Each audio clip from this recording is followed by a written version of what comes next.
আসতে হয়। তো উনি দৌড়ায়া ওই মেয়েটার চাচা গাড়িটা রেখে দৌড়ায়া ওদের পিছনে যান।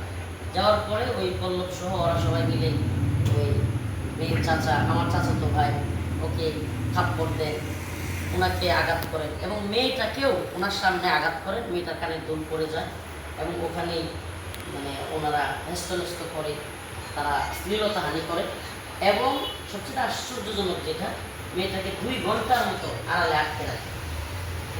2 ঘন্টার মতো আটকে রাখে মেয়েটা। পরবর্তীতে যখন আমার সাথে যে আছে মৌলানা এনামুল হাসান, উনি, আমি তো তখন বয়ানে, রাত্রে নগাঁয় বয়ানে, তখন বাড়ি থেকে ওনার কাছে ফোন যায়। উনি ফোন দেন পূর্বতলা থানার ওসি সাহেব তৎক্ষণাৎ, যে যতটুকু করেছে বলতে হবে, পূর্বতলা থানার বর্তমান ওসি সাহেব তিনি তৎক্ষণাৎ দ্রুত এই রাত 2টার সময় আমাদের ফোন পেয়ে শ্যামগঞ্জে যান। উনি গিয়ে দেখেন যে যখন ওরা বুঝে গেছে যে থানায় জানাজানি হয়ে গেছে, তখন মেয়েটাকে শ্যামগঞ্জ পুলিশ ফাঁড়িতে নিয়ে রাখে। তখন আমার এই ভাই, উনিও আমার চাচাতো ভাই, মেয়েটার চাচা, উনিও তখন যায় বাড়ি থেকে, আরও 6-7 জন মোটরসাইকেল যুগে যায় ওসি সাহেবের সামনে পল্লব। এবং আমি বলি কোর্ট করি, আমি তখন ওসি সাহেবের সাথে ফোনে কথা বলতেছি, ওই মুহূর্তে পল্লব এবং তার লোকদের চিৎকার চেঁচামেচি শুনছে এবং হুমকি ধমকি দিচ্ছে, ওনাদেরকে গালিগালাজ করতেছে।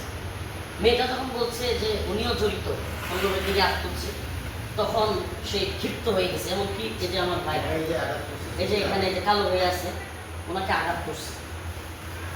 পরবর্তীতে যেটা হয়েছে, ওসি সাহেব যখন এরকম পরিস্থিতি, ওসি সাহেবের সামনে সে হুমকি দিচ্ছে, প্রশাসনের সামনে, পুলিশের সামনে, তখন ওসি সাহেব মেয়েটাকে সেভ করে নিয়ে আসার জন্য করলেন।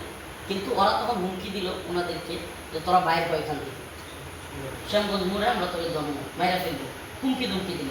তখন আমি সেনাবাহিনীকে নক করলাম, সেনাবাহিনীর যিনি ক্যাপ্টেন আসিফ সাহেব শ্যামগঞ্জে, ওনাকে নক করলাম।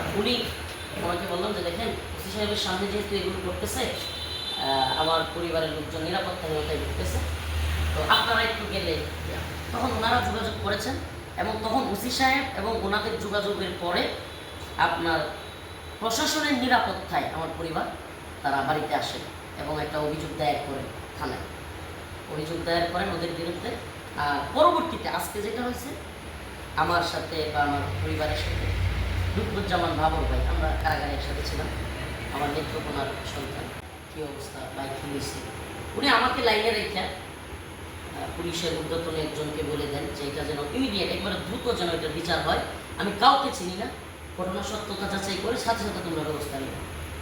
উনি এই খোঁজখবর নিয়েছেন।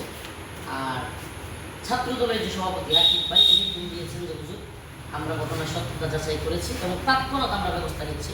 ছাত্রদলের পূর্বদলের আহ্বায়ক, তাকে আমরা বহিষ্কার করতেছি। এটা আমাকে উনি মিনিমাম 30 মিনিট আগে বলেছেন, 30 মিনিট পরেই উনি ব্যবস্থা নিয়েছেন। এটা আপনারা হয়তো জেনেছেন।